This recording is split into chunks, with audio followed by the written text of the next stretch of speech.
अस्सलामुअलैकुम दोस्तों, मैं हूं आपका दोस्त ब्योमकेश बख्शी और आप देख रहे हो वो चैनल जहां हर रात आप सुनते हो दिल दहला देने वाली, पुरअसरार और रूह को हिला देने वाली कहानियां।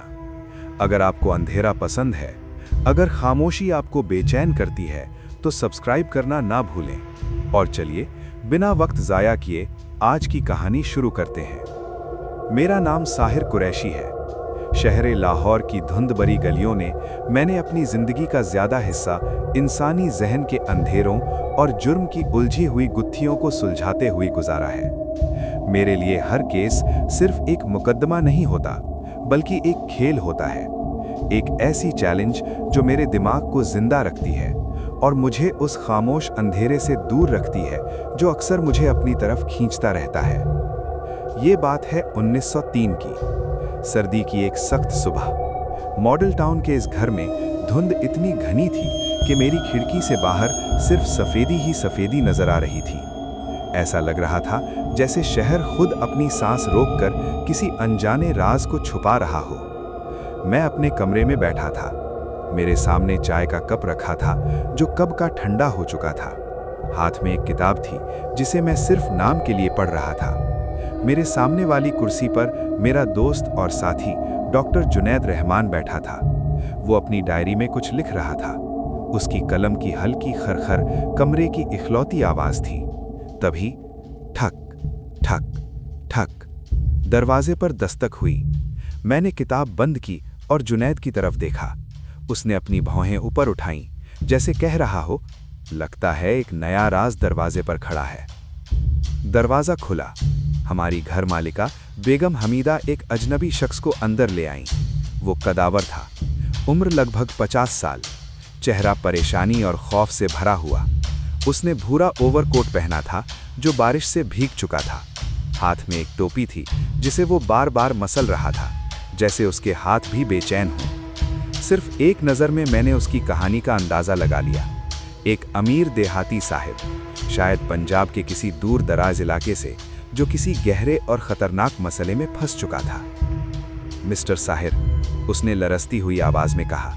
जी, मैं ही हूँ, मैंने जवाब दिया और कुर्सी की तरफ इशारा किया। बैठिए और अपनी परेशानी बयान कीजिए। डॉक्टर जुनैद ने अपनी डायरी बंद की और पूरी तवज्जो से उस अजनबी को देखने लगा। मेरा नाम हिलाल कदीर है, उसने टोपी मेज़ पर रखते हुए कहा। मैं रिंदाला हवेली, बहावलपुर के करीब से आया हूँ। उसने एक गहरी सांस ली। मुझे आपकी मदद चाहिए मिस्टर साहिर। मेरी बीवी आलिया, वो खतरे में है। उसकी आंखों में खौफ साफ नजर आ रहा था, लेकिन उस खौफ के नीचे एक जिद और मजबूरी भी छुपी हुई थी। ये कोई आम केस नहीं था। मैंने आगे झुककर कहा, डिटेल से बताइए, ये सब कब शुरू हुआ? उसने कहा, ये सब कुछ हफ्ते पहले शुरू हुआ। मेरी बीवी आलिया है। हमारी शादी को अभी सिर्फ 1 साल हुआ है। वो असल में अमेरिका से ताल्लुक़ रखती है। हिलाल कदीर ने धीमी आवाज़ में कहा। हमारी ज़िंदगी बहुत खुशगवार थी मिस्टर साहिर, लेकिन फिर अजीब चीज़ें होनी शुरू हो गई। ये कहते हुए उसने अपनी कोट की जेब में हाथ डाला और एक मुड़ा हुआ कागज़ निकालकर मेरे सामने रख दिया। कमरे की रोशनी हल्की थी, लेकिन जो कुछ उस कागज़ पर बना था वो रोशनी का मोहताज नहीं था। उस पर छोटी छोटी इंसानी शक्लें बनी हुई थी, जैसे कोई बच्चा खेल खेल में ड्रॉ करता है, मगर ये शक्लें नाचती हुई लग रही थी। किसी के हाथ ऊपर, किसी के नीचे, कोई एक पांव पर खड़ा, हर एक की पोजीशन अलग। ये कोई आम ड्राइंग नहीं थी। मेरा जहन फौरन जाग उठा। ये तस्वीरें नहीं थी, ये पहेली थी। ये क्या है? मैंने पूछा, कागज को हाथ में लेते हुए। मुझे नहीं पता, हिलाल कदीर ने जवाब दिया। ये निशान मेरे घर के आसपास नजर आने लगे। सबसे पहले बाग की खिड़की के पास, फिर दरवाजे के करीब और एक मर्तबा मेरे इस्तबल की दीवार पर। उसकी आवाज और धीमी हो गई। मैंने इन्हें मिटाने की कोशिश की, लेकिन ये बार बार वापस आ जाते और जब भी आलिया इन्हें देखती वो घबरा जाती। उसका चेहरा बिल्कुल सफ़ेद पड़ जाता, मगर वो मुझसे कुछ नहीं कहती। मैंने कागज़ को और करीब से देखा। अब मुझे वाज़े दिख रहा था, ये शक्लें रैंडम नहीं थीं, इनमें एक पैटर्न था। ये कोई तस्वीर नहीं, ये पैगाम था, एक सीक्रेट कोड। मेरे जहन में ख्यालात का तूफान उठ खड़ा हुआ। क्या ये वार्निंग थी या फिर धमकी? मैंने हिलाल कदीर की तरफ देखा। तुम्हारी बीवी ने कभी इस बारे में कुछ कहा? उसने सर झुका लिया। नहीं, वो कुछ छुपा रही है मिस्टर साहिर। मैंने पूछा, लेकिन वो हर दफा बात टाल देती है। वो कहती है ये कुछ भी नहीं, मगर मैं देख सकता हूं कि वो परेशान है। उसने मेरी आंखों में देखा। मुझे डर है कि कोई उसे नुकसान पहुंचाना चाहता है। मैंने कागज मेज पर रख दिया और अपनी उंगलियां आपस में जोड़ ली। ये केस वाकई दिलचस्प था। एक राज भरा कोड, एक खामोश डरी हुई औरत और एक शौहर जो उसे बचाने के लिए बेचैन था। मेरे लिए ये सिर्फ एक मुकदमा नहीं था, ये एक और खेल था और मैं इसे जीतने के लिए तैयार था। क्या तुम्हारी बीवी का कोई ऐसा माजी है जो इससे जुड़ा हो सकता है? मैंने पूछा। हिलाल कदीर कुछ लम्हों के लिए खामोश रहा, फिर बोला, उसने शादी से पहले कहा था कि उसका माजी काफ़ी पेचीदा है, वो उस पर बात नहीं करना चाहती थी। मैंने कभी ज़बरदस्ती नहीं की। उसने एक गहरी सांस ली। मगर अब मुझे लगता है ये सब शायद उसी माजी से जुड़ा हुआ है। मैंने डॉक्टर जुनैद रहमान की तरफ देखा। वो खामोशी से सब सुन रहा था, मगर उसकी आंखों में वही तजस्सुस था जो मेरे दिल में भी था। ये बिल्कुल साफ था, आलिया कदीर कुछ छुपा रही थी और ये नाचती हुई शक्लें उस राज का हिस्सा थीं। मिस्टर कदीर, मैंने कहा, मुझे ये कागज़ अपने पास रखने दें। मैं इस कोड को समझने की कोशिश करूंगा। तुम घर जाओ और अपनी बीवी पर नज़र रखो। अगर कोई नया निशान मिले तो उसे फौरन कॉपी करके मुझे भेजना। उसकी आंखों में उम्मीद चमक उठी। आप मेरी मदद करेंगे? उसने पूछा। मैंने धीमी मगर पुरयकीन आवाज में कहा, हाँ, ये केस अब मेरे हाथ में है। हिलाल कदीर ने गहरी सांस ली, जैसे बहुत अरसे बाद किसी बोझ से हल्का हुआ हो। फिर वो उठ खड़ा हुआ, शुक्रिया अदा किया और कुछ देर बाद घर से चला गया। दरवाज़ा बंद होते ही कमरे में सन्नाटा फैल गया। ऐसा सन्नाटा जो सिर्फ खामोशी नहीं होता, बल्कि सोच को और ज़्यादा आवाज़ देता है। मैंने वो कागज़ दोबारा उठाया और गहरी नज़र से उसे देखने लगा। वो नाचती हुई शक्लें मेरे लिए सिर्फ ड्राइंग्स नहीं थीं, वो चैलेंज थीं। हर एक शक्ल किसी मतलब की तरफ इशारा कर रही थी। शायद एक हर्फ, शायद एक लफ्ज़, मगर अभी मुझे और सबूत चाहिए थे। डॉक्टर जुनैद रहमान, जो काफ़ी देर से खामोश था, आखिरकार बोला, साहिर, तुम्हें क्या लगता है, ये कोड आखिर हो क्या सकता है? मैंने बिना नज़र उठाए जवाब दिया, ये एक साइफर है जुनैद, एक छुपा हुआ पैगाम जो किसी को भेजा जा रहा है। मुमकिन है ये पैगाम आलिया कदीर के लिए हो। वो थोड़ा सा बेचैन हुआ। और अगर ये कोई धमकी हुई तो? मैंने धीरे से कहा, तो फिर हमें इसे जल्दी समझना होगा। मैं कुर्सी से खड़ा हुआ। ये खेल अब शुरू हो चुका है जुनैद। अब देखते हैं ये हमें किस अंधेरे रास्ते पर ले जाता है। उस रात मैं देर तक जागता रहा। मेरे सामने मेज पर वो कागज़ पड़ा था और मेरे जहन में ख्यालात का न खत्म होने वाला सिलसिला।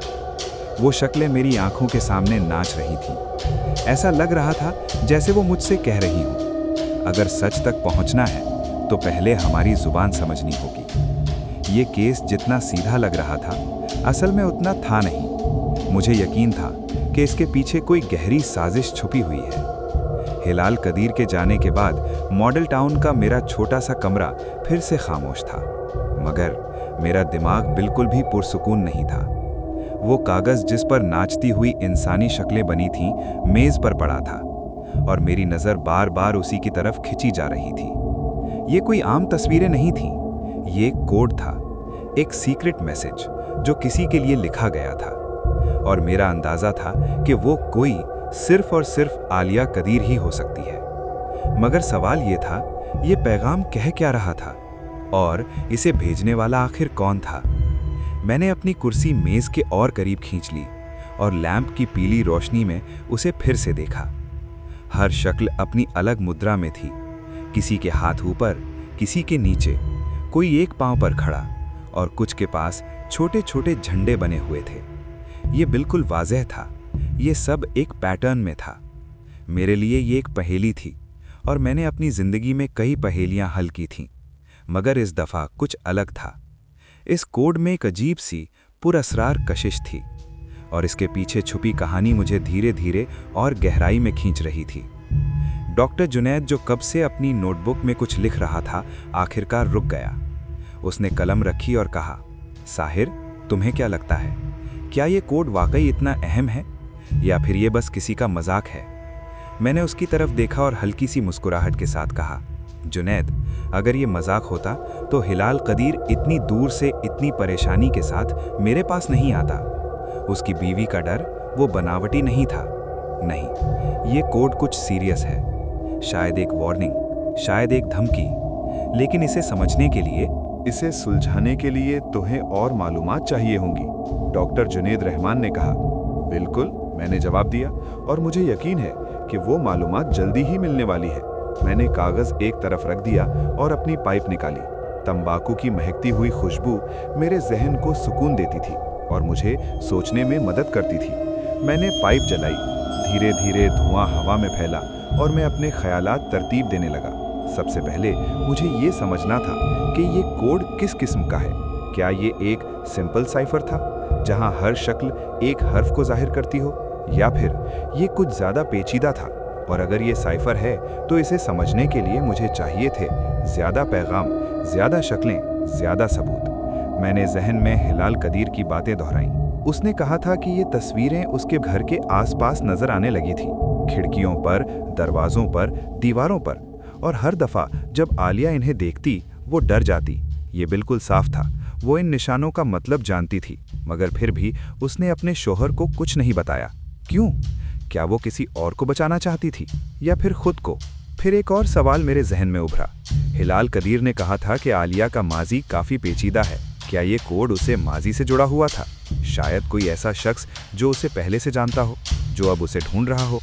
मगर अगर ऐसा था तो फिर इतना राजदार तरीका क्यों? सीधा सामने क्यों नहीं आया? इन सब सवालों के जवाब सिर्फ और सबूत से ही मिल सकते थे। मैंने फैसला किया कि मैं हिलाल कदीर को एक खत लिखूं। मैंने उससे कहा कि वो डिटेल से बताए ये निशान किन किन जगहों पर मिले और क्या आलिया ने कभी कुछ और कहा। साथ ही मैंने उसे ये भी हिदायत दी कि अगर कोई नया निशान नजर आए तो उसे फौरन कॉपी करके मुझे भेजना। अगले कुछ दिन हैरानकुन तौर पर पुरसुकून रहे। मैंने अपना ज़्यादा वक्त उसी कोड को समझने में गुजारा। मैंने जहन में मुख्तलिफ साइफर्स घुमाए, सीजर साइफर, विजनेयर साइफर और वो पुराने सीक्रेट राइटिंग के तरीके जो मैंने अपनी किताबों में पढ़े थे। मगर कोई भी तरीका इस कोड पर पूरा नहीं बैठ रहा था। मुझे अब भी और डेटा चाहिए था। एक सुबह मैं और जुनैद नाश्ता कर रहे थे, तभी बेगम हमीदा एक लिफाफा मेरे पास ले आईं। ये हिलाल कदीर का खत था। मैंने फौरन उसे खोला। खत के लफ्ज़ों से वाज़ेह था, सूरत हाल और भी ख़राब हो चुकी थी।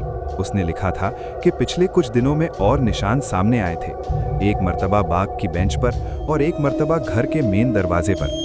उसने उन सब तस्वीरों की बिल्कुल सही नकल बनाकर खत के साथ भेजी थी। मैंने लिफाफे के साथ आने वाला कागज़ खोला और फिर कागज़ पर फिर से वही नाचती हुई शक्लें थी, मगर इस दफ़ा कुछ मुख्तलिफ, कुछ नई मुद्राएं, कुछ ऐसी पोजीशंस जो पहले कभी नहीं देखी थी, और कुछ शक्लों के पास छोटे छोटे निशान भी थे जो पहले मौजूद नहीं थे। मैंने फौरन अपनी नोटबुक निकाली और इन नई तस्वीरों को पुरानी तस्वीरों के साथ मिलाना शुरू कर दिया।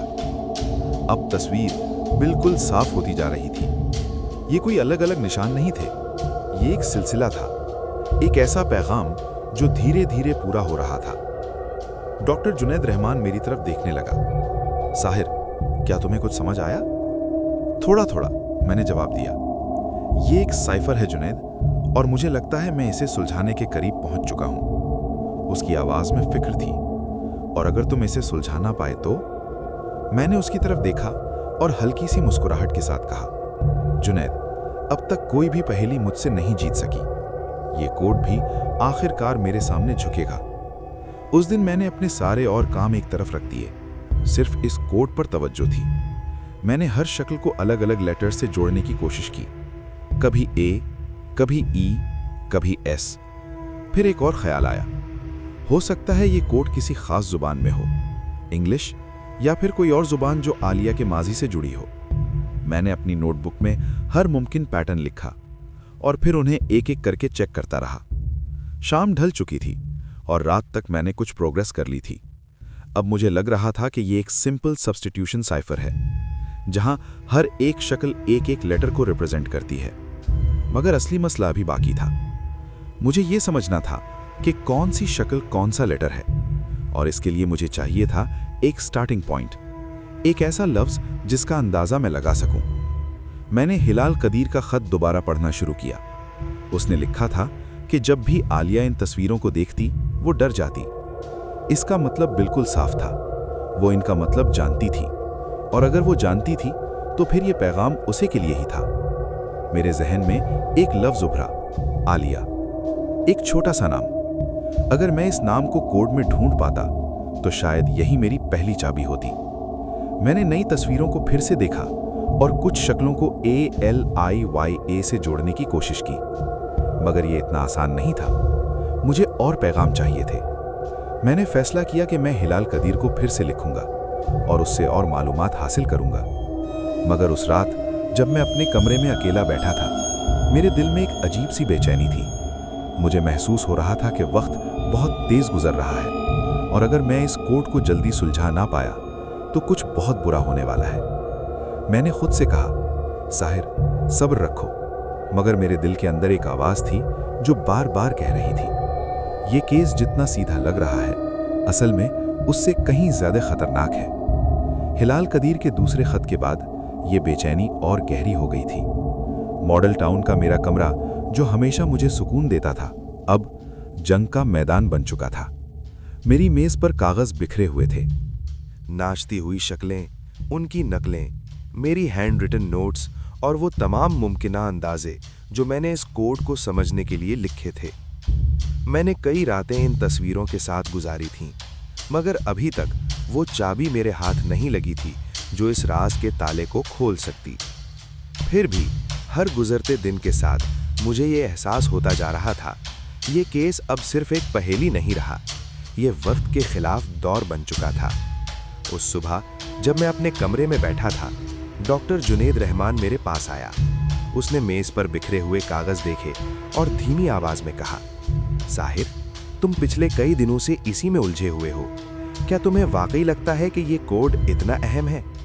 मैंने अपनी पाइप मेज पर रख दी और उसकी तरफ देखा। जुनेद, ये सिर्फ एक पहेली नहीं, ये एक पैगाम है, शायद एक वार्निंग, शायद एक धमकी, और अगर हमने वक्त पर इसे नहीं समझा तो हिलाल कदीर और उसकी बीवी दोनों खतरे में पड़ सकते हैं। वो कुछ लम्हों के लिए खामोश रहा, फिर बोला, मगर तुम्हारे पास अभी तक काफी सबूत नहीं है। बिल्कुल ठीक, मैंने कहा, इसीलिए मैंने कदीर को फिर से लिखा है। मुझे और तस्वीरें चाहिए और ये भी जानना है कि आलिया ने कुछ कहा या नहीं। उसी सुबह मैंने एक और खत लिखा और फौरन डाक में डाल दिया, मगर मेरे दिल के अंदर एक अजीब सा शुबा था। ऐसा लग रहा था जैसे कुछ गलत होने वाला हो। खुद को मसरूफ रखने के लिए मैंने फिर से उन तस्वीरों को देखना शुरू कर दिया। अब मेरे पास 2 सेट्स थे, एक वो जो कदीर शुरू में लाया था और दूसरा जो उसने अपने खत के साथ भेजा था।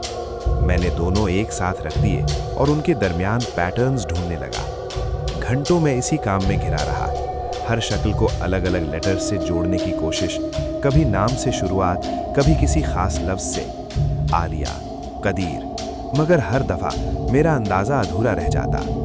मुझे महसूस हो रहा था जैसे मैं एक भूल भुलैया में फंस गया हूँ, जहाँ हर रास्ता मुझे वापस उसी जगह ले आता है। शाम ढल चुकी थी, मैं थक चुका था। मैंने अपनी नोट्स एक तरफ रख दी और खिड़की के पास जाकर खड़ा हो गया। बाहर मॉडल टाउन की सड़कों पर धुंध छाई हुई थी। गैस लैंप्स की पीली रोशनी उस धुंध में घुलती जा रही थी, जैसे शहर खुद किसी राज को छुपा रहा हो। मेरे जहन में एक सवाल बार बार घूम रहा था, आलिया कदीर क्या छुपा रही थी? वो इन तस्वीरों का मतलब जानती थी, फिर भी उसने अपने शौहर से कुछ नहीं कहा। क्या वो किसी का नाम लेने से डर रही थी, या फिर खुद को किसी अनजाने खतरे से बचाने की कोशिश कर रही थी? तभी ठक ठक दरवाजे पर दस्तक हुई। बेगम हमीदा अंदर आईं और मेरे हाथ में एक टेलीग्राम थमा दिया।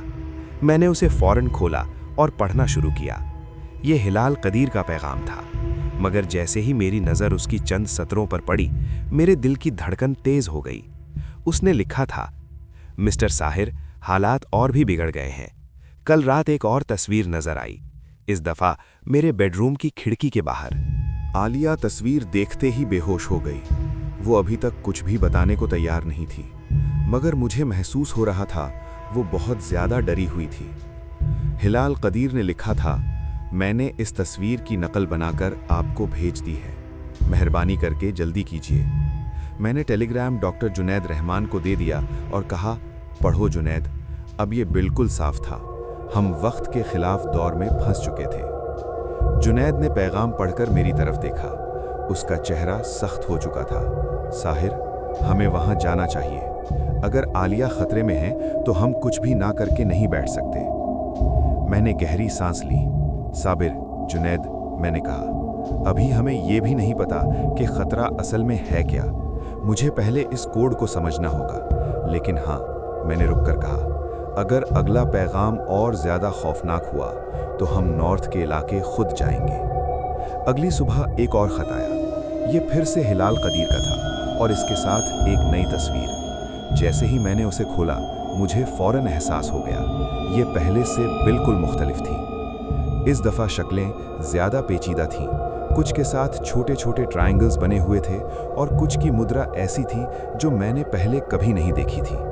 मैंने फौरन अपनी नोट्स निकाली और इस नए पैगाम को पिछले पैगामात के साथ रख दिया। घंटों तक मैं बस देखता रहा, जोड़ता रहा और तोड़ता रहा। हर मुमकिन तरीका आजमाया। मैंने ये मानकर काम शुरू किया कि शायद ये एक सिंपल सब्स्टिट्यूशन साइफर हो, जहां हर शक्ल एक लेटर को रिप्रेजेंट करती हो। मैंने छोटे अल्फाज ढूंढने की कोशिश की, जैसे आलिया, मगर कुछ भी साफ नहीं हो रहा था। फिर मेरे जहन में एक और ख्याल आया, क्या ये कोड किसी और ज़बान में था? लेकिन इंग्लिश के अलावा और कौन सी ज़बान? आलिया अमेरिका से थी, तो शायद ज़बान भी इंग्लिश ही थी। रात होने तक मैं थक चुका था, लेकिन तब मेरे दिमाग में एक नया ख्याल चमक उठा। मैंने देखा कुछ शक्लें बार बार दोहराई जा रही थीं। इंग्लिश में कुछ लेटर्स बहुत ज़्यादा रिपीट होते हैं, जैसे ई, टी, ए। मैंने उन शक्लों को इन लेटर्स के साथ जोड़ना शुरू किया और फिर सिर्फ एक लम्हे के लिए मुझे लगा जैसे मैंने कुछ पकड़ लिया हो। मैंने पहला पैगाम उठाया और सबसे ज़्यादा दोहराई जाने वाली शक्ल को ई मान लिया, फिर दूसरी सबसे आम शक्ल को टी। धीरे धीरे एक पैटर्न बनना शुरू हुआ। ये बिल्कुल आसान नहीं था, कई मर्तबा मैं गलत रास्ते पर गया, मगर आखिरकार पहले पैगाम का एक हिस्सा मेरे सामने आ गया। ये अधूरा था, लेकिन इसमें एक लफ्ज़ बिल्कुल साफ था, कम, यानी आओ। मैंने फौरन जुनैद को बुलाया। जुनैद, देखो, मुझे लगता है मैंने कुछ समझ लिया है। उसने तस्वीर देखी। ये कह रहा है कम? कौन आ रहा है या किसे बुलाया जा रहा है? यही तो सवाल है, मैंने कहा। शायद ये आलिया के लिए पैगाम है, कोई उसे बुला रहा है, मगर कौन और क्यों? मैंने बाकी पैगामात को भी इसी पैटर्न पर समझने की कोशिश की, मगर अभी तक मेरे पास पूरी चाबी नहीं थी। मुझे और लेटर्स पहचानने थे, फिर भी ये एक शुरुआत थी। मैंने सब कुछ अपनी नोट्स में लिखा और फैसला किया कल फिर से इस राज पर काम करूंगा। मगर अगली सुबह एक और टेलीग्राम आया। ये फिर से हिलाल कदीर का था और जैसे ही मैंने उसे खोला, मुझे एहसास हो गया अब वक्त ख़त्म हो रहा था। और उस टेलीग्राम की पंक्तियों ने मेरा खून जमा दिया। उसने लिखा था, मिस्टर साहिर, कुछ भयानक हो गया है। कल रात गोली चली, आलिया जख्मी है, मैं नहीं जानता क्या करूं। मेहरबानी करके फौरन आ जाएं। मैंने टेलीग्राम डॉक्टर जुनैद रहमान को दिया और धीमी लेकिन सख्त आवाज में कहा, अब इंतजार का वक्त खत्म हो चुका है। जुनैद, हमें नॉर्थ पंजाब जाना होगा। जुनैद ने टेलीग्राम पढ़ा और फौरन अपनी कुर्सी से उठ खड़ा हुआ। साहिर, हमें जल्दी करनी होगी। अगर आलिया खतरे में है तो हर मिनट कीमती है। मैंने अपने कोट की तरफ हाथ बढ़ाया और कहा, हाँ जुनैद, ये खेल अब अपने आखिरी मोड़ पर आ चुका है। मैंने अपने नोट्स और तस्वीरें बैग में डालना शुरू की। मेरा दिमाग तेजी से चल रहा था। गोली चली थी, आलिया जख्मी थी और मुझे अभी तक ये भी नहीं पता था कि ये कोड असल में कह क्या रहा है। लेकिन एक बात अब बिल्कुल साफ थी, खतरा अब सिर्फ एक अंदेशा नहीं था, ये हकीकत बन चुका था। हिलाल कदीर के उस आखिरी टेलीग्राम ने मेरे जहन में तूफान बर्पा कर दिया था। गोली चली, आलिया जख्मी है, ये अल्फाज बार बार मेरे दिमाग में गूंज रहे थे और हर बार मेरे सीने में एक अजीब सी बेचैनी भर देते। मैंने कई मुकद्दमात हल किए थे, मगर इस दफ़ा कुछ अलग था। ये कोड, ये नाचती हुई तस्वीरें और अब ये तशद्दुद। सब कुछ मुझे एक ऐसी भूल भुलैया में ले जा रहा था जिसका अंजाम अभी तक मुझे नजर नहीं आ रहा था। लेकिन एक बात तय हो चुकी थी, अब मुझे रुकना नहीं था। मुझे नॉर्थ पंजाब जाना था। और अभी मैंने कोट की जेब में हाथ डाला और जुनेद की तरफ देखा। जुनेद, तैयार हो जाओ, हम अगली ट्रेन से रिडलिंग कोट मैनोर के लिए निकल रहे हैं। जुनेद ने एक लम्हा जाया किए बगैर अपनी मेडिकल किट उठाई और बोला, साहिर, अगर आलिया जख्मी है तो मुझे पूरी तैयारी रखनी होगी। गोली का जख्म गहरा हो सकता है। बिल्कुल, मैंने जवाब दिया, और हमें यह भी जानना होगा कि ये सब हुआ कैसे। चलो, वक्त ज़ाया करने का अब कोई फ़ायदा नहीं। हमने जल्दी जल्दी अपने बैग्स पैक किए। मैंने अपने नोट्स, वो तमाम कागज़ जिन पर नाचती हुई तस्वीरें बनाई हुई थीं, और मेरी कोड सुलझाने की अधूरी कोशिशें, सब कुछ बैग में डाल दिया। मुझे यकीन था जवाब इन तस्वीरों में ही छुपा हुआ है, और शायद नॉर्थ पंजाब में मुझे वो आखिरी सुराग मिल जाए जो इस पूरे राज का ताला खोल दे। लाहौर से नॉर्थ पंजाब तक का ट्रेन का सफ़र लंबा था। हमने दोपहर की ट्रेन पकड़ी। जैसे ही ट्रेन स्टेशन से निकली, मैं खिड़की के पास बैठ गया और बाहर देखने लगा। बाहर का मंजर आहिस्ता आहिस्ता बदलने लगा। शहर की भीड़ भाड़ और शोर अब खेतों और जंगलों में तब्दील हो रहा था, मगर मेरा जहन बाहर के मंजरों में बिल्कुल नहीं था। वो अब भी उन तस्वीरों में उलझा हुआ था जो अब तक मेरे लिए एक ना सुलझी हुई पहेली बन चुकी थी। जुनेद मेरे सामने बैठा था। उसने अपनी मेडिकल किट को आहिस्ता से बंद किया, और उसकी आंखों में सिर्फ एक बात साफ थी, ये सफ़र सिर्फ एक इन्वेस्टिगेशन नहीं था, ये खौफ के बिल्कुल करीब जाने का सफ़र था। कदीर साहब ऊपर अपने कमरे में हैं, इंस्पेक्टर ने धीमी आवाज में कहा। उनके माथे पर घाव लगा है, लेकिन वो अभी जिंदा हैं। डॉक्टर उनके पास मौजूद है। मैंने स्टडी रूम पर नजर डाली। खिड़की खुली हुई थी। बाहर बाग की तरफ जाता हुआ एक रास्ता अंधेरे में गुम हो रहा था। मेज पर कुछ कागज बिखरे हुए थे। उनमें से एक कागज पर नाचती हुई तस्वीरें, वही तस्वीरें जो कब से मेरे लिए एक पहेली बनी हुई थी। मैंने उसे उठाया और गौर से देखा। ये नया पैगाम था, और इस दफा अशकाल पहले से ज्यादा साफ थी। मैंने इंस्पेक्टर की तरफ देखा। ये सब कब हुआ? मैंने पूछा। सुबह खबर मिली, उसने जवाब दिया। नौकरों ने रात में शोर की आवाज सुनी। जब वो पहुंचे तो कदीर साहिब जख्मी हालत में गिरे हुए थे, और मिसेस आलिया कदीर ऊपर अपने कमरे में बेहोश थीं। हम समझते हैं ये बीप और कत्ल का मामला हो सकता है। शायद कदीर साहिब ने अपनी बीवी को जरब मारी और फिर खुद को। मैंने उसकी बात सुनी, मगर मेरा जहन उसे मानने को तैयार नहीं था। ये इतना आसान नहीं है इंस्पेक्टर, मैंने कहा। ये तस्वीरें, ये कोई इत्तेफाक नहीं हो सकता। कोई तीसरा शख्स इसमें शामिल है। तीसरा शख्स? इंस्पेक्टर ने हैरानी से पूछा। हाँ, मैंने कहा, और मुझे यकीन है जवाब इन्हीं तस्वीरों में छुपा हुआ है। मैंने डॉक्टर जुनेद रहमान को इशारा किया। जुनेद, तुम मिसेस आलिया को देखो। अगर वो होश में आए तो उनसे मेरी बात करवाने की कोशिश करना। मुझे उनसे कुछ सवाल पूछने हैं। जुनेद ने सर हिलाया और ऊपर की तरफ चला गया। मैंने कमरे की तलाशी शुरू की। खिड़की के पास कीचड़ के निशान, जैसे किसी के जूतों के। बाहर बाग में एक पतली सी पगडंडी जो अंधेरे में गुम हो रही थी। मैंने वो कागज दोबारा उठाया और गौर से देखा। मेरे जहन में एक ख्याल बिजली की तरह चमका। अगर ये पैगाम आलिया के लिए था तो शायद इसमें कोई ऐसा लफ्ज होगा जो उस तीसरे शख्स का नाम बताता हो।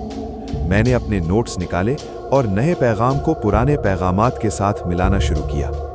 कम के बाद अब कुछ और लफ्ज सामने आ रहे थे। मैंने आहिस्ता आहिस्ता अशकाल को हुरूफ से जोड़ना शुरू किया, और फिर एक नाम मेरे सामने उभरा। अब मैंने खुद से कहा, क्या ये किसी का नाम है? क्या यही वो शख्स है जो इन तस्वीरों के पीछे छुपा हुआ है? इसी लम्हे जुनेद नीचे आया।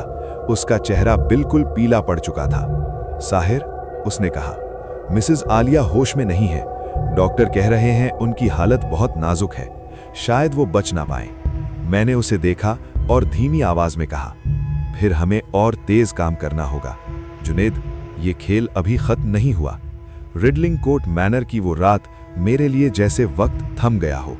नीचे स्टडी रूम में हलाल कदीर का ठंडा जिस्म पड़ा था, और ऊपर आलिया कदीर जिंदगी और मौत के दरमियान झूल रही थीं। मेरे हाथ में वो कागज था जिस पर नाचती हुई तस्वीरें बनाई हुई थीं। वही तस्वीरें जो कब से मेरे लिए एक ना सुलझी हुई पहेली थीं। मगर अब ये सिर्फ पहेली नहीं रही थी, ये एक दौड़ थी, वक्त के खिलाफ, सच के खिलाफ और उस अनजाने शख्स के खिलाफ जो इस पूरी ट्रेजेडी के पीछे छुपा हुआ था। मैं स्टडी रूम में खिड़की के पास खड़ा हुआ और अंधेरे में गुम होती उस पगडंडी को देखते हुए सिर्फ इतना सोचा, सच करीब है लेकिन। मैं खिड़की के पास खड़ा होकर बाहर देख रहा था। बाग अंधेरे में डूबा हुआ था, मगर चांद की हल्की रोशनी में एक चीज साफ नजर आ रही थी, पगडंडी के निशान, कीचड़ में जूतों के वाज़े दबाव। वो निशान मेरे जहन में एक नया सवाल पैदा कर रहे थे। क्या कोई बाहर से आया था? क्या यही वो शख्स था जिसने गोली चलाई? इंस्पेक्टर मलिक का मानना था कि यह खुदकुशी और कत्ल का केस है, कि हिलाल कदीर ने पहले अपनी बीवी को गोली मारी और फिर खुद को खत्म कर लिया। मगर मेरा जहन इस आसान जवाब को कबूल करने को तैयार नहीं था। वो नाचती हुई तस्वीरें जो महीनों से कदीर के घर के इर्द गिर्द नजर आ रही थीं, ये कोई इत्तेफाक नहीं हो सकता। उनके पीछे एक मकसद था, एक कहानी थी, और मुझे वो कहानी ढूंढनी थी। डॉक्टर जुनैद मेरे पास आया। उसका चेहरा अभी भी परेशानी से भरा हुआ था। साहिर, उसने कहा, मिसेस आलिया की हालत बहुत नाजुक है। डॉक्टर को शक है कि शायद वो सुबह तक ना बच पाए। अगर हमें कुछ भी जानना है तो हमें जल्दी करनी होगी। मैंने उसे देखा और धीमी आवाज में कहा, जुनैद, अगर वो होश में नहीं आ सकती तो फिर जवाब हमें कहीं और ढूंढना होगा। लेकिन उससे पहले मुझे इस कमरे को और गौर से देखना है। मैंने अपनी टॉर्च निकाली और कमरे की बारीकी से तलाशी शुरू की। हिलाल कदीर का जिस्म अभी भी फर्श पर पड़ा हुआ था। गोली सीधा सर में लगी थी। उसके करीब रिवॉल्वर पड़ी हुई थी। उस पर उसकी उंगलियों के निशान हो सकते थे, मगर कुछ ठीक नहीं लग रहा था। मैंने रिवॉल्वर को करीब से देखा। उसमें 2 गोलियां चलाई जा चुकी थी, एक जो कदीर के सर में लगी और दूसरी जो शायद आलिया को लगी थी। मगर अगर ये खुदकुशी होती तो गोली का एंगल, उसका रुख कुछ और कहानी बयान कर रहा था। मैंने फिर से खिड़की की तरफ देखा। कीचड़ के निशान के अलावा वहां टूटी हुई टहनियां भी थीं, जैसे कोई जबरदस्ती अंदर आया हो। अब यह बात बिल्कुल साफ थी कि कोई बाहर से आया था। मैंने इंस्पेक्टर मलिक को बुलाया। इंस्पेक्टर, मैंने कहा, क्या आपने बाग की पूरी तलाशी ली है? जी मिस्टर साहिर, उसने जवाब दिया। हमारे लोग वहां गए थे, मगर कुछ खास नहीं मिला, सिर्फ कुछ कदम के निशान जो बारिश में धुंधले हो गए हैं। धुंधले हो गए होंगे, मैंने कहा, मगर मिटे नहीं हैं। मुझे वहां ले चलिए। हम बाग में बाहर आए। चांद की रोशनी में पगडंडी अभी भी वाज़ेह थी। मैंने टॉर्च की रोशनी नीचे की और कदमों के निशान गौर से देखे। वो बड़े थे, एक मर्द के जूतों के, और वो खिड़की से दूर बाग की दीवार की तरफ जा रहे थे। मैंने उन निशानों का पीछा किया। दीवार के पास एक जगह पर कीचड़ उभरा हुआ था और घास उखड़ चुकी थी, जैसे कोई वहां से कूद कर भागा हो। मैंने इंस्पेक्टर मलिक की तरफ देखा। इंस्पेक्टर, मैंने कहा, यह खुदकुशी नहीं थी, कोई तीसरा शख्स यहां था। उसने खिड़की से गोली चलाई और फिर भाग गया। लेकिन रिवॉल्वर? इंस्पेक्टर ने हैरानी से पूछा। वो तो मिस्टर कदीर के पास थी। हाँ, मैंने जवाब दिया, और यही इस पूरी साजिश का सबसे खास हिस्सा है। मैं वापस कमरे में आया और वो कागज दोबारा उठाया। A.B. ये नाम मेरे जहन में बार बार गूंज रहा था। क्या ये हत्यारे का नाम था? मैंने अपने नोट्स निकाले और नए पैगाम को फिर से देखा। अब मेरे पास 3 पैगाम थे।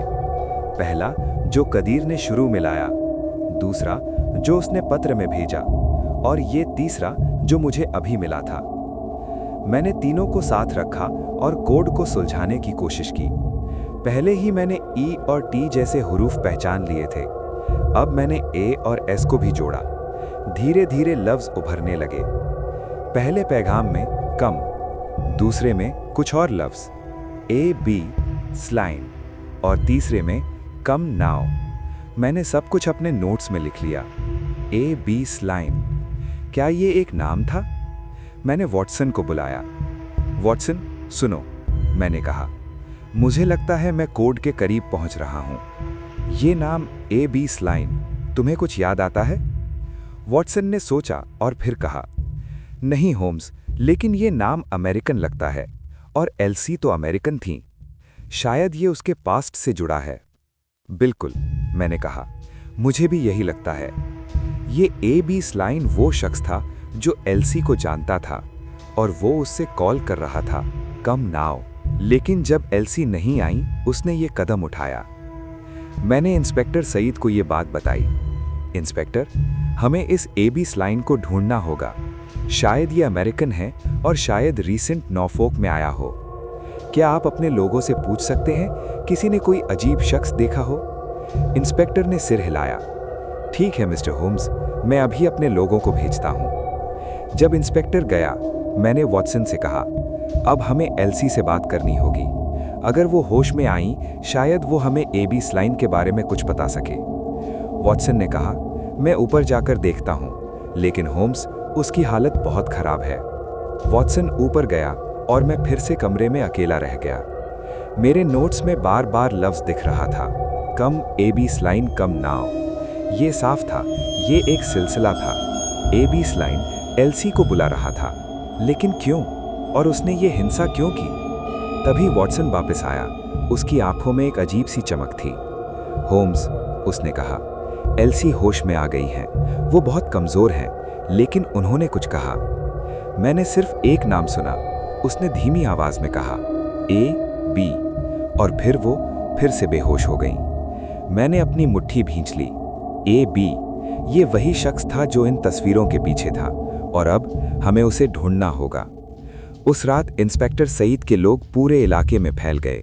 लोकल सराइयों, ट्रेन स्टेशन और गांव वालों से पूछताछ शुरू हुई। मुझे यकीन था, ए.बी. स्लाइन कहीं ना कहीं इस राज का आखिरी रास्ता था। ए.बी. स्लाइन कहीं ना कहीं छुपा था। अगर वो अभी भी नॉर्फोक में था तो ज़्यादा दूर नहीं जा सकता था। सुबह के वक्त एक पुलिस वाला आया और बोला, इंस्पेक्टर, हमें कुछ पता चला है। पास के एक सराय में एक अमेरिकन था। उसका नाम ए.बी. स्लाइन है। वो कल रात वहाँ से चला गया, लेकिन लोग कह रहे हैं कि वो स्टेशन की तरफ गया था। मैंने इंस्पेक्टर की तरफ देखा और कहा, हमें स्टेशन जाना होगा। वो शायद ट्रेन से भागने की कोशिश कर रहा है। हम तुरंत स्टेशन की तरफ चले। मेरा दिमाग तेज रफ्तार से चल रहा था। ए.बी. स्लाइन, ये नाम अब सिर्फ एक पहेली नहीं था। ये वो शख्स था जिसने हिल्टन कदीर की जान ली और एल्सी को घायल किया, और अब वो मेरे हाथों से फिसलने की कोशिश कर रहा था। लेकिन मैं उसे जाने नहीं दे सकता था। ये खेल अब भी खत्म नहीं हुआ था। जब सुबह की पहली किरण रिडलिंग थॉर के ऊपर छाई, मैं, वॉटसन और इंस्पेक्टर सईद स्टेशन की तरफ दौड़ पड़े। मेरा दिमाग एक तूफान की तरह चल रहा था। ए.बी. स्लाइन, ये नाम अब सिर्फ एक कोड का हिस्सा नहीं था। ये उस शख्स का नाम था जिसने हिल्टन कदीर की जान ली, एल्सी को घायल किया और महीनों से नाचते हुए तस्वीरों के जरिए एक खतरनाक खेल खेला। वो अब तक मेरे हाथों से फिसलता रहा, लेकिन अब नहीं। ये शिकार का आखिरी मरहला था और मैं शिकारी था। स्टेशन छोटा सा था, लेकिन उस सुबह वहाँ हलचल थी। कुछ लोकल लोग अपनी रोजमर्रा की जर्नी के लिए इकट्ठा थे। ट्रेन की सीटी हवा में गूंज रही थी। हमने स्टेशन मास्टर को ढूंढा। एक मोटा बुजुर्ग आदमी अपनी टोपी बार बार ठीक कर रहा था। क्या आपने कोई अमेरिकन देखा है? इंस्पेक्टर सईद ने पूछा। नाम ए.बी. स्लाइन है। वो शायद कल रात यहाँ आया था। स्टेशन मास्टर ने पल भर सोचा और कहा, हाँ साहब, कल रात एक शख्स आया था। उसकी बोली अजीब थी, शायद अमेरिकन। उसने लंदन की ट्रेन का टिकट लिया, लेकिन ट्रेन छूट गई तो वो पास की सराय में गया। अगली ट्रेन कब थी? मैंने तेज से पूछा। रात की आखिरी ट्रेन में सर। मैंने अपनी घड़ी देखी, सुबह के 6:50। वॉटसन, हमारे पास सिर्फ 10 मिनट हैं। अगर ए.बी. स्लाइन अभी भी यहाँ है, वो उस ट्रेन से भागने की कोशिश करेगा। इंस्पेक्टर सईद ने 2 पुलिस वालों को बुलाया। प्लेटफॉर्म पर नजर रखो, कोई भी अजीब शख्स दिखे उसे रोक दो। हम प्लेटफॉर्म की तरफ बढ़े। प्लेटफॉर्म पर कुछ लोग इकट्ठा थे, कुछ किसान, कुछ व्यापारी, कुछ बच्चे अपने पेरेंट्स के साथ। मेरी नज़र हर तरफ घूम रही थी। ए.बी. स्लाइन, मैंने उसकी तस्वीर कभी नहीं देखी, लेकिन मेरा अंदाजा था, लंबे मजबूत आदमी जो बगीचे की दीवार कूद सकता हो और रात के अंधेरे में भाग सकता हो। तभी मेरी नज़र एक शख्स पर पड़ी। प्लेटफॉर्म के कोने में खड़ा था, बड़ा कोट पहना, चेहरा टोपी के नीचे छुपा हुआ, हाथ में छोटा सा बैग, बार बार ट्रेन की गड्डी की तरफ देख रहा था। मैंने वॉटसन को इशारा किया, वॉटसन, वहां देखो, क्या वो हमारा आदमी हो सकता है? वॉटसन ने उसकी तरफ देखा और कहा, हो सकता है वॉटसन, लेकिन हमें कैसे यकीन होगा? यकीन करने का एक ही तरीका था। मैं उसकी तरफ धीरे धीरे बढ़ा ताकि वो मुझे देखकर भाग न जाए। जैसे ही मैं उसके करीब पहुंचा, उसने मेरी तरफ देखा। उसकी आंखों में एक पल के लिए डर चमका और फिर वो तेज रफ्तार से प्लेटफॉर्म के दूसरे कोने की तरफ भाग गया। वो है, मैंने चिल्लाया, इंस्पेक्टर उसे पकड़ो। हम सब उसके पीछे दौड़ पड़े। वो तेज था, लेकिन मैं उससे तेज था। प्लेटफॉर्म के अंत में एक छोटी सी सीढ़ी थी जो नीचे सड़क की तरफ जाती थी। वो वहां से कूद गया। मैं भी उसके पीछे कूदा और मेरे पीछे वॉटसन और पुलिस वाले थे। सड़क पर कीचड़ थी और वो फिसल गया। इससे पहले कि वो उठ पाता, मैंने उसका कॉलर पकड़ लिया। एबी स्लेन, मैंने कहा, आपका खेल खत्म हो गया। उसने मेरी तरफ देखा, चेहरा सख्त, आंखों में गुस्सा। मैं कौन हूं? उसने अमेरिकन लहजे में पूछा। मैं शर्लॉक होम्स हूं, मैंने जवाब दिया, और आप हिल्टन कदीर की हत्या के लिए जिम्मेदार हैं। इंस्पेक्टर सईद और पुलिस वाले ने उसे घेर लिया। वो छटपटाने की कोशिश कर रहा था, लेकिन मेरी पकड़ मजबूत थी। वॉटसन मेरे पास आया और पूछा, होम्स, क्या ये वाकई वही है? हाँ वॉटसन, मैंने कहा, ये नाचते हुए तस्वीरें उसकी करतूत थी और अब हमें सच का सामना करना है। हम उसे वापस मैनर ले गए। इंस्पेक्टर सईद ने उसके हाथ में हथकड़ी पहनाई और एक कमरे में बैठाया। मैं उसके सामने खड़ा हो गया। एबी स्लेन, आपके पास दो रास्ते हैं, या तो आप सच बताओ या हम ये सच आपसे निकल लेंगे। वो चुप रहा, लेकिन आंखों में एक टूटना सा दिख रहा था। आखिरकार उसने सर झुकाया और कहा, मैंने कदीर को नहीं मारा, ये एक हादसा था। हादसा? मैंने व्यंग से पूछा, और एल्सी का घाव, वो भी हादसा था? वो गहरी सांस लेकर बोलना शुरू किया। एल्सी मेरी मंगेतर थी अमेरिका में। हम पेंसिल्वेनिया में साथ थे, लेकिन फिर उसने मुझे छोड़ दिया और इंग्लैंड चली गई और कदीर से शादी कर ली। मैं उसे वापस लाना चाहता था, इसीलिए मैंने ये तस्वीरें बनाई। ये हमारा कोड था, मेरा और एल्सी का। हम बचपन में इनके साथ खेलते थे और ये नाचते हुए तस्वीरें हमारी गुप्त भाषा थी। मैंने अपने नोट्स की तरफ देखा।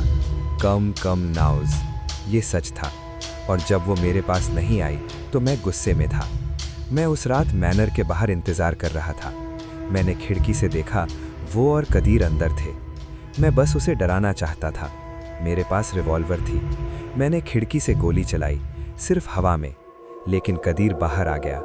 उसने मुझ पर हमला किया, हमारी लड़ाई हुई और रिवॉल्वर चल गई। वो मर गया। और एल्सी? मैंने पूछा, और एक अजीब सी खौफ की लहर मेरे दिल में दौड़ गई। आपने रिवॉल्वर कदीर के पास छोड़ा और भाग गए? उसने सर हाँ में हिलाया।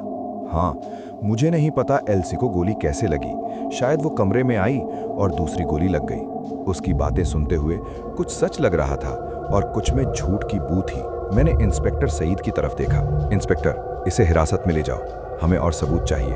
फिर हम वापस स्टडी रूम गए। मैंने उस रात का मंजर अपने दिमाग में दोबारा जीवित किया। खिड़की से गोली चली थी, ये बात साफ थी, लेकिन दो गोलियां? अगर स्लेन सच कह रहा था तो शायद दूसरी गोली गलती से चली, या एल्सी ने खुद को बचाने के लिए गोली चलाई जब उसने अपने हस्बैंड को जख्मी या मरा हुआ देखा। वॉटसन मेरे पास आया। होम्स, क्या आप उसकी बात पर यकीन करते हैं? आधा सच आधा झूठ, मैंने कहा। हमें एल्सी से सुनना होगा। अगर वो बची है तो वो हमें पूरी कहानी बता सकती है। उसी दिन दोपहर को एक खबर आई। डॉक्टर ने बताया, एल्सी होश में आ गई है, कमजोर है लेकिन जिंदा है। मैं और वॉटसन तुरंत उसके कमरे गए। वो बिस्तर पर लेटी थी, चेहरा पीला, माथा बंधा हुआ। जब उसने मुझे देखा, धीरे से बोला, मिस्टर होम्स। हाँ, मैंने कहा, मुझे सच बताइए मिस कदीर, एबी स्लेन कौन है? उसने गहरी सांस ली और बोलना शुरू किया। एबी मेरा गुज़िश्ता था। मैं अमेरिका ने उसे छोड़कर आई थी। वो एक खतरनाक आदमी था, एक जुर्म का शिकारी। मैं उससे बचने के लिए इंग्लैंड आई, लेकिन उसने मुझे ढूंढ लिया। और ये तस्वीरें? मैंने पूछा। ये हमारा कोड था, मेरा और एबी का। बचपन में हम इससे खेलते थे। नाचते हुए तस्वीरें हमारी गुप्त भाषा थी। मैं समझ गई थी वो मुझे बुला रहा था, लेकिन मैं नहीं जाना चाहती थी। मैंने कदीर को कुछ नहीं बताया क्योंकि मुझे डर था कि वो मुझे छोड़ देगा। और उस रात क्या हुआ? मैं नीचे गई। कदीर मरता हुआ पड़ा था, रिवॉल्वर उसके पास था। मुझे लगा ये मेरी गलती थी। मैंने उसे उठाया और खुद को बचाने के लिए गोली चली गई। उसकी बातों ने सब कुछ साफ कर दिया। ये कोई हत्या और सुसाइड का मामला नहीं था, ये एक ट्रेजेडी थी, भरा हुआ ईर्ष्या, डर और गलतफहमी से। मैंने वॉटसन की तरफ देखा। वॉटसन, ये खेल खत्म हो गया, अब सिर्फ सज़ा बाकी है। तो दोस्तों, ये थी आज की सस्पेंस और रोमांच से भरी कहानी। अगर आपको पसंद आई तो लाइक और शेयर ज़रूर करें, और ऐसी और कहानियों के लिए हमारे चैनल को सब्सक्राइब करना ना भूलें।